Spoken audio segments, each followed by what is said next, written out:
Hello everyone, welcome to my YouTube channel R Square Pathshala. I'm Ravi Sani. So today we'll start Indian polity, and in this series of lecture we'll cover important topics of Indian polity which are very helpful for the students or the candidates preparing for different or various competitive exams. तो हम इसको bilingual रखेंगे, Hindi English दोनों में हम इसको रख करेंगे ताकि सबको इजीली समझ में आ सके और किसी को प्रॉब्लम ना हो।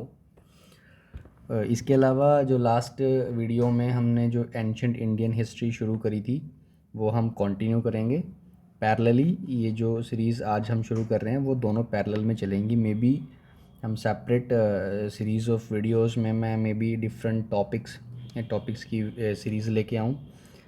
And before starting this today's topic, I'm really sorry for not making available the new videos to you since last 2.5 months. So I'm very sorry for that. So let's start for today. Indian polity क्या है? तो इसमें सबसे पहले जो Indian polity में जो है हम भारत के संविधान कॉन्स्टिट्यूशन ऑफ इंडिया के बारे में बात करेंगे। अब फर्दर कॉन्स्टिट्यूशन के बारे में जानने से पहले हम ये जान लेते हैं कि भाई व्हाट इज़ कॉन्स्टिट्यूशन। तो कॉन्स्टिट्यूशन बेसिकली क्या होता है कि एक डॉक्यूमेंट होता है जिसमें कुछ सेट ऑफ फंडामेंटल प्रिंसिपल्स होते हैं। उन फंडामेंटल प्रिंसिपल्स होते हैं जिससे कि एक स्टेट और स्टेट की ऑर्गेनाइजेशन जो है वो गवर्न करती है। जैसे किसी भी कंट्री में, जैसे भारत की हम फॉर एग्जांपल इंडिया के केस की हम बात करें तो भारत में जैसे प्राइम मिनिस्टर है, सेंटर में सेंट्रल गवर्नमेंट है, देन डिफरेंट स्टेट्स में डिफरेंट गवर्नमेंट है, हर 5 साल में इलेक्शंस होता है, देन सुप्रीम कोर्ट है, इलेक्शन कमीशन ऑफ इंडिया है, देन काफ़ी सारे जो है हमारी गवर्नमेंटल ऑर्गेनाइजेशंस हैं जो कि जो है रूल के हिसाब से काम करती हैं। तो बेसिकली स्टेट और उसके ऑर्गेनाइजेशंस और उसके इंस्टीट्यूशंस जिन फंडामेंटल प्रिंसिपल्स के अकॉर्डिंग काम करते हैं उसको, उस रूल बुक को बेसिकली हम जो है कॉन्स्टिट्यूशन कहते हैं। तो कॉन्स्टिट्यूशन को हम जो है रूल बुक भी कह सकते हैं। So rule book. So Indian constitution की बात करें तो M.N. रॉय शॉर्ट फॉर्म में मानवेंद्र नाथ रॉय, ये जो है फ्रीडम फाइटर थे। इन्होंने जो है सबसे पहले आइडिया दिया था कि भाई जो है कॉन्स्टिट्यूशन होना चाहिए भारत के लिए। ये 1934 में अर्लीस्ट इंडियन थे जिन्होंने कॉन्स्टिट्यूशन का आइडिया दिया था। ये जो है कम्युनिस्ट मूवमेंट से जुड़े थे और भारत में ये कम्युनिस्ट मूवमेंट के पायनियर इनको कहा जाता है। तो ये एग्ज़ाम पॉइंट ऑफ व्यू से इम्पोर्टेंट है। M.N. Roy was the first Indian to give the idea to have a constitution in 1934 and he was also a pioneer of communist movement in India। ठीक है। अब जो है constitution बनाने के लिए जो है कॉन्स्टिट्यूंट असेंबली जो है वो 1946 में बनी थी। वो जो है कैबिनेट मिशन प्लान के अंडर बनी थी। वो हम फर्दर जो आगे हैं हम अगली वीडियोस में पढ़ेंगे। 1946 में पढ़ी थी, बनाई गई थी कॉन्स्टिट्यूंट असेंबली, और उसने जो कॉन्स्टिट्यूशन बनाया था वो 26 जनवरी 1950 1950 को वो जो है इफ़ेक्ट में आ गया था। ठीक है।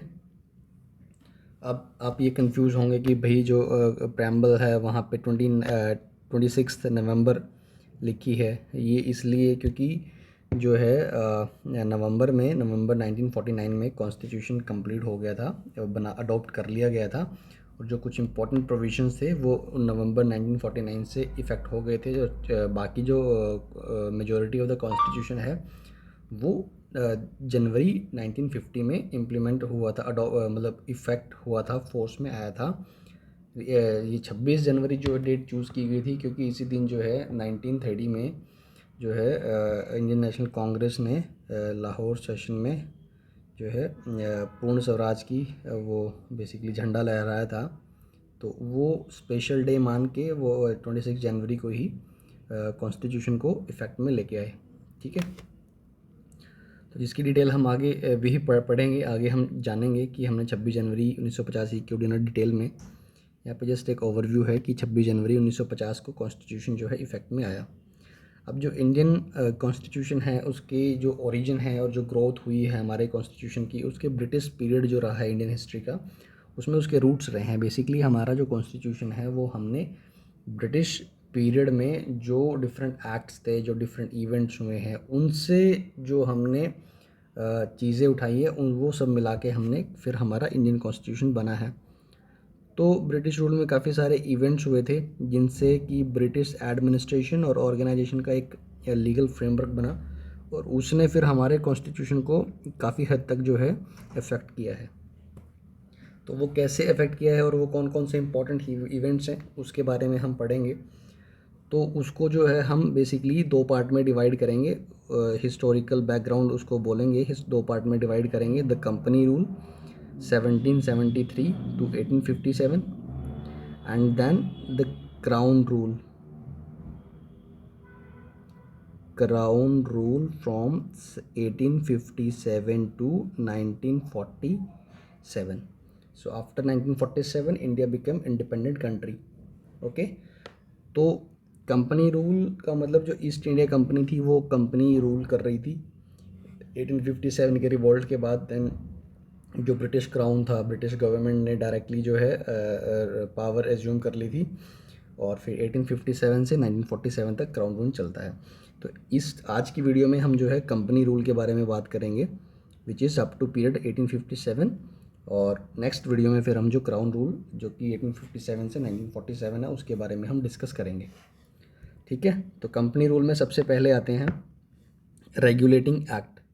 रेगुलेटिंग एक्ट 1773, ये बेसिकली फर्स्ट स्टेप था ब्रिटिश गवर्नमेंट का, जिसके थ्रू ब्रिटिश गवर्नमेंट ने ईस्ट इंडिया कंपनी के अफेयर्स को भारत में जो ईस्ट इंडिया कंपनी के अफेयर्स थे उनको कंट्रोल और रेगुलेट करना किया।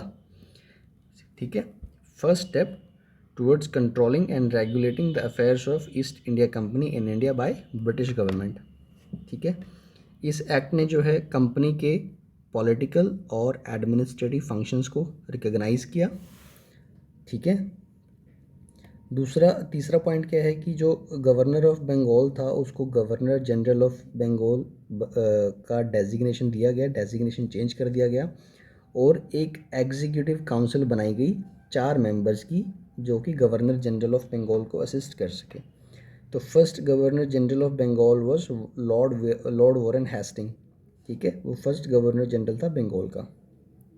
ठीक है, अब इसने क्या है कि इस एक्ट ने बेसिकली सेंट्रलाइजेशन और बेसिकली सेंट्रल एडमिनिस्ट्रेशन की जो है वो फाउंडेशन रखी थी। कैसे? इसमें एक प्रोविज़न था कि जो बॉम्बे और जो मद्रास के जो मद्रास प्रेसिडेंसीज़ के जो गवर्नर्स होते थे उनको जो है सबॉर्डिनेट कर दिया गवर्नर जनरल ऑफ बंगाल को। समझिए इस चीज़ को, पहले क्या था, पहले 3 मेन प्रेसिडेंसीज़ थी ब्रिटिशर्स की, बंगाल, बॉम्बे एंड मद्रास। तीनों के अलग अलग गवर्नर होते थे, तीनों ऑटोनॉमस थे अपने अपने प्रेसिडेंसीज़ में, तो तीनों के पास अपने अपनी प्रेसिडेंसीज़ के लिए सुप्रीम पावर थी। रेगुलेटिंग एक्ट में क्या किया, सेंट्रलाइजेशन, मतलब इसका designation governor general of Bengal कर दिया, और इन दोनों गवर्नर को बोला कि आप इसके अंडर काम करेंगे। ठीक है, तो ये सेंट्रलाइजेशन की तरफ हम जा रहे हैं। ठीक है, फिर एक प्रोविज़न था कि भाई एक सुप्रीम कोर्ट होना चाहिए कलकत्ता में 1774 में, जो फिर एस्टेब्लिश किया गया, जिसमें एक चीफ जस्टिस थे और 3 अदर जज थे। ये रेगुलेटिंग एक्ट के थ्रू सुप्रीम कोर्ट बना था कलकत्ता में। ठीक है, फिर इसने जो है कंपनी के सर्वेंट्स को प्रोहिबिट किया कि भाई वो प्राइवेट ट्रेड में एंगेज नहीं होंगे, और नेटिव से ना तो कोई गिफ्ट लेंगे ना ही ब्राइब्स लेंगे। ठीक है, उनको प्रोहिबिट किया कंपनी के सर्वेंट्स को। दूसरा, जो कोर्ट ऑफ डायरेक्टर्स थे, जो कि गवर्निंग बॉडी होती है किसी भी कंपनी की, ऑर्गेनाइजेशन की, उसको बोला गया कि भाई आप जो है ब्रिटिश गवर्नमेंट को आपके रेवेन्यू, सिविल और मिलिट्री अफेयर्स के बारे में जो है रिपोर्ट करेंगे, रेगुलर रिपोर्ट करेंगे। तो ये 5-6 प्रोविज़न थे रेगुलेटिंग एक्ट में। ठीक है, एक बार फिर से देख लेते हैं।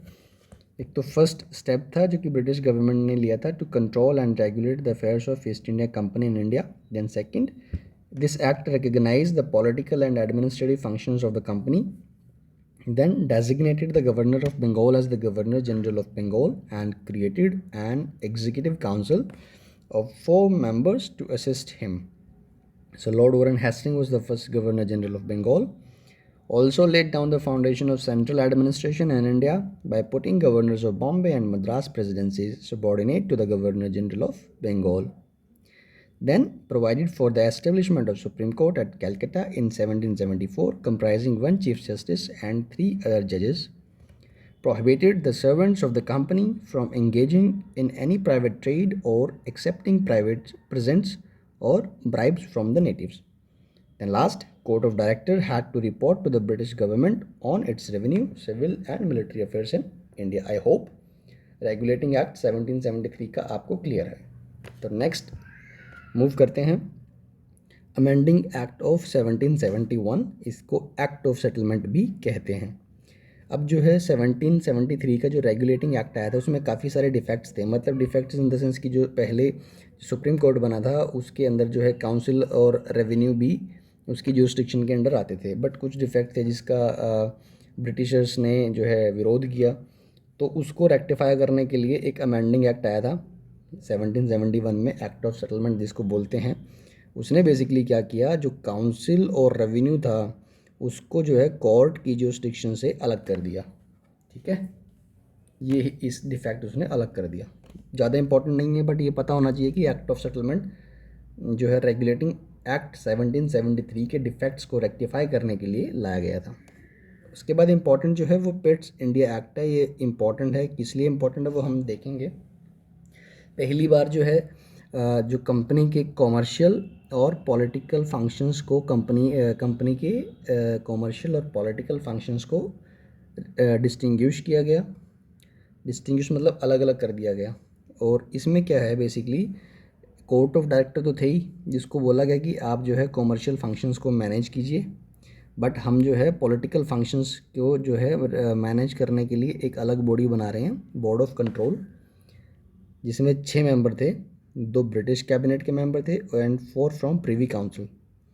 ये बेसिकली ये बोर्ड ऑफ कंट्रोल जो है वो पॉलिटिकल अफेयर्स को मैनेज करने के लिए बनाई गई थी. तो इससे क्या है कि एक कोर्ट ऑफ डायरेक्टर जो कमर्शियल फंक्शंस देखेगा और बोर्ड ऑफ कंट्रोल जो पॉलिटिकल फंक्शंस देखेगा. तो इस एक सिस्टम ऑफ डबल गवर्नमेंट जो है वो इम्प्लीमेंट हो गया था. तीसरा इंपॉर्टेंट पॉइंट है कि जो बोर्ड ऑफ कंट्रोल है उसको पावर दे दी कि भाई आप वो जो है इसके ब्रिटिश पोसेशन इन इंडिया जो है उसके सारे जो है operations, whether it is civil और मिलिट्री और रेवेन्यू, वो सारे को सुपरवाइज और डायरेक्ट कर सकता है बोर्ड ऑफ कंट्रोल.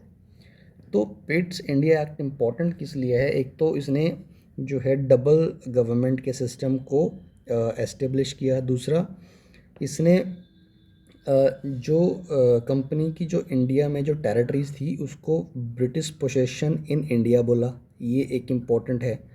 दूसरा एक टाइप की एक कंट्रोल हो गया कि जितनी भी ब्रिटिश पोसेशन है उसके ऊपर ओवरऑल अथॉरिटी है बोर्ड ऑफ कंट्रोल की. ठीक है, तो इस पॉइंट ऑफ व्यू से पिट्स इंडिया एक्ट 1784 का बहुत इंपॉर्टेंट है. उसके बाद चार्टर एक्ट है मेरे 4, 1793, 1813, 1833 एंड देन 1853. ये 4 चार्टर एक्ट भी हम एक एक करके पढ़ेंगे अभी. तो मूव करते हैं चार्टर एक्ट 1793 में. इसमें बेसिकली क्या था कि जो बोर्ड ऑफ कंट्रोल बनाया गया था अब तक 1784 से 1993 तक, ये एक्ट आने से पहले तक जो उसकी सैलरीज थी वो ब्रिटिश गवर्नमेंट पे कर रही थी. बट इस एक्ट ने बोला कि भाई जब ये बोर्ड ऑफ कंट्रोल इंडिया के लिए काम कर रहा है, इंडिया के कॉन्टेक्स्ट में काम कर रहा है, तो वाई शुड ब्रिटिश गवर्नमेंट पे the salaries of staff and members of the board of control. तो इसमें डिसाइड किया गया इस एक्ट में कि भाई जो सैलरी रहेगी स्टाफ की और मेंबर्स की, जो कि बोर्ड ऑफ कंट्रोल के मेंबर और स्टाफ है, वो इंडियन रेवेन्यू से दी जाएगी. ये इकलौता प्रोविज़न जो है वो इम्पॉर्टेंट है हमारे लिए, अदरवाइज़ इम्पॉर्टेंट नहीं है. फिर एक चार्टर एक्ट है 1830.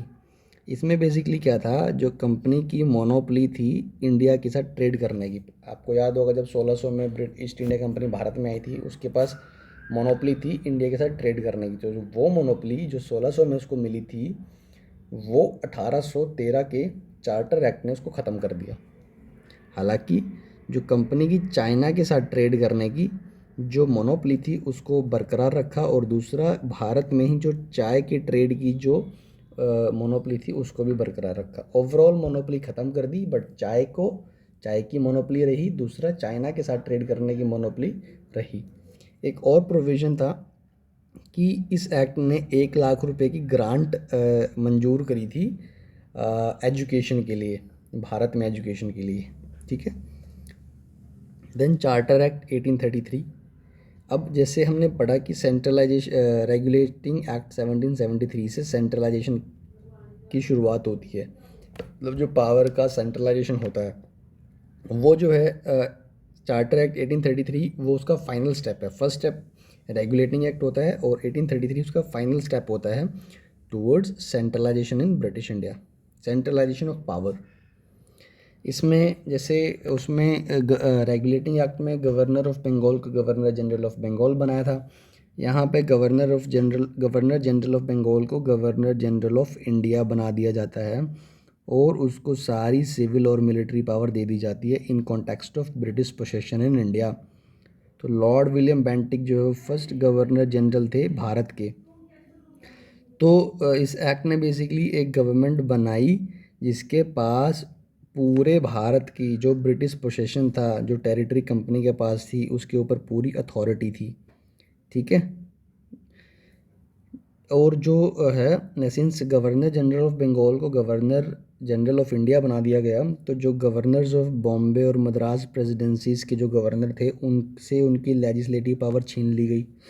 उसमें तो बोला था कि आप उसके अंडर काम करेंगे सुबॉर्डिनेट, बट यहाँ पे उनकी पावर ही छीन ली गई। और जो गवर्नर जनरल ऑफ इंडिया था उसके पास एक्सक्लूसिव लेजिस्लेटिव पावर थी पूरे ब्रिटिश इंडिया को लेके। दूसरा जो ईस्ट इंडिया कंपनी की थी उसकी जो हमने पहले देखा था कि कॉमर्शियल फंक्शंस है, एक पॉलिटिकल फंक्शंस है। तो जो कॉमर्शियल फंक्शंस थे, एज ए कॉमर्शियल बॉडी जो फंक्शंस थे ईस्ट इंडिया कंपनी के, उसको ख़त्म कर दिया गया और बोला गया कि आज से आप जो है प्योरली एक एडमिनिस्ट्रेटिव बॉडी रहेंगे। उसके बाद जो है इस एक्ट ने बोला कि भाई जो टेरिटरी कंपनी के पास है वो कंपनी रखेगी interest of his majesty, his heirs and successors. इसने एक जो है ओपन कॉम्पिटिशन्स इंट्रोड्यूस करने की कोशिश की फॉर सिविल सर्वेंट सिलेक्शंस के लिए और बोला कि भाई जो इंडियन है उनको आप किसी भी प्लेस, ऑफिस और एम्प्लॉयमेंट अंडर कंपनी वो डिबार नहीं कर सकते, वो एलिजिबल हैं किसी भी पोस्टिंग के लिए कंपनी के अंडर। बट जो है जो कोर्ट ऑफ डायरेक्टर्स थे उन्होंने इस प्रोविजंस को अपोज किया, तो जिसकी वजह से फिर इस प्रोविजंस को नेगेट कर दिया गया, ठीक है। इसने कोशिश करी थी ओपन कंपटीशन को इंट्रोड्यूस करने के लिए सिविल सर्वेंट्स के सिलेक्शन के लिए, but due to the opposition from the court of directors this provision was negated. Then lastly एक लॉ कमीशन बनाने की बात करी थी under the chairmanship of Lord Macaulay for codification of laws, ठीक है। तो ये इंपॉर्टेंट प्रोविज़न थे हमारे चार्टर एक्ट 1833 के। So last act is the charter act of 1853। ये एक सिग्निफिकेंट कॉन्स्टिट्यूशनल लैंडमार्क के तौर पे जाना जाता है। क्यों, वो अभी हम पढ़ेंगे। पहली बार जो है गवर्नर जनरल की जो काउंसिल थी उसके लेजिस्लेटिव और एग्जीक्यूटिव फंक्शंस को जो है वो सेपरेट किया गया। पहले सेम ही एक ही थी बॉडी, वही करती थी लेजिस्लेटिव भी और एग्जीक्यूटिव भी। इस एक्ट ने उसको सेपरेट किया। इसने एक 6 मेंबर की जो है एक लेजिस्लेटिव काउंसलर्स को ऐड कर दिए काउंसिल में। 6 मेंबर बॉडी बनाई जिसको लेजिस्लेटिव काउंसिल के तौर पे हम जानते हैं। जैसे इंडियन लेजिस्लेटिव काउंसिल उसको हम जानते हैं, इसको इंडियन और सेंट्रल लेजिस्लेटिव काउंसिल जो कि बाद में फिर बनी। अब ये जो काउंसिल है वो मिनी पार्लियामेंट के तौर पे काम कर रही थी। वो सेम प्रोसीजर के साथ जो ब्रिटिश पार्लियामेंट में जो प्रोसीजर अडॉप्ट किया जाता था लॉ मेकिंग के लिए, वो सेम प्रोसीजर ये लोग फॉलो करते थे, तो इसको मिनी पार्लियामेंट भी कहते थे। तो जो 6 मेंबर की नई बॉडी बनी वो बेसिकली लेजिस्लेटिव बॉडी थी, जिसको बाद में इंडियन लेजिस्लेटिव काउंसिल या फिर सेंट्रल लेजिस्लेटिव काउंसिल के नाम से भी जाना जाता है। अब जो 33 में open competition for civil servants के सिलेक्शंस के लिए जो कोशिश की गई थी, बाद में फिर वो निगेट हो गया था। ये इस चार्टर एक्ट ने जो है वो सिस्टम को इंट्रोड्यूस कर दिया था, है ना। सिविल सर्वेंट्स की रिक्रूटमेंट के लिए सिस्टम जो है वो ओपन कर दिया, कंपटीशन जो है ओपन कर दिया। पहले क्या ओपन नहीं था, लंदन में ही एग्ज़ाम होता था, वहीं जाके देना पड़ता था, वो बहुत टफ होता था, ठीक है। और एक जो है एक मैकुलस कमेटी बनाई गई थी इंडियन सिविल सर्विसेज को लेके 1854 में इस एक्ट के थ्रू।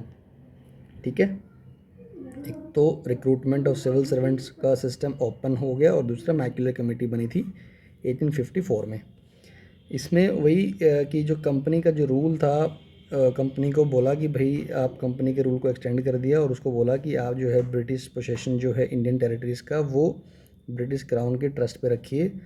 बट जो है उसने कोई पर्टिकुलर पीरियड स्पेसिफाई नहीं किया था जो कि पिछले एक्ट ने स्पेसिफाई किया था। जैसे चार्टर एक्ट ने बोला था कि आप रिटेन करिए, बट आपके पास 20 ईयर्स ही हैं, 20 ईयर्स के बाद हम रिव्यू करेंगे, देन विल सी। अब ये जो 20 ईयर वाला क्लॉज था वो 1853 के चार्टर एक्ट में नहीं था। उस चार्टर एक्ट ने बोला कंपनी को कि आप रिटेन करिए ब्रिटिश पोसेशंस को, but we are not specifying the period. Okay, it means कि ब्रिटिश गवर्नमेंट जब जब जब चाहती तो उसको जो है जो टेरिटरी है उसको अपने अंडर ले सकती थी। ठीक है, लास्टली जो है फर्स्ट टाइम जो है लोकल रिप्रेजेंटेशन का जो कॉन्सेप्ट है इंडियन लेजिस्लेटिव काउंसिल में, लोकल रिप्रेजेंटेशन इंट्रोड्यूस हुई इंडियन लेजिस्लेटिव काउंसिल में। काउंसिल के जो 6 मेंबर्स थे, 6 में से जो 4 मेंबर्स थे they were appointed by the provincial governments of Madras, Bombay, Bengal and Agra. ठीक है, तो लोकल रिप्रेजेंटेशन इसमें है, ये इम्पॉर्टेंट है। देन लेजिस्लेटिव और एग्जीक्यूटिव फंक्शंस को सेपरेट किया गया, ये इम्पॉर्टेंट है। सिविल सर्वेंट्स के रिक्रूटमेंट के लिए सिस्टम ओपन किया गया, ये इम्पॉर्टेंट है।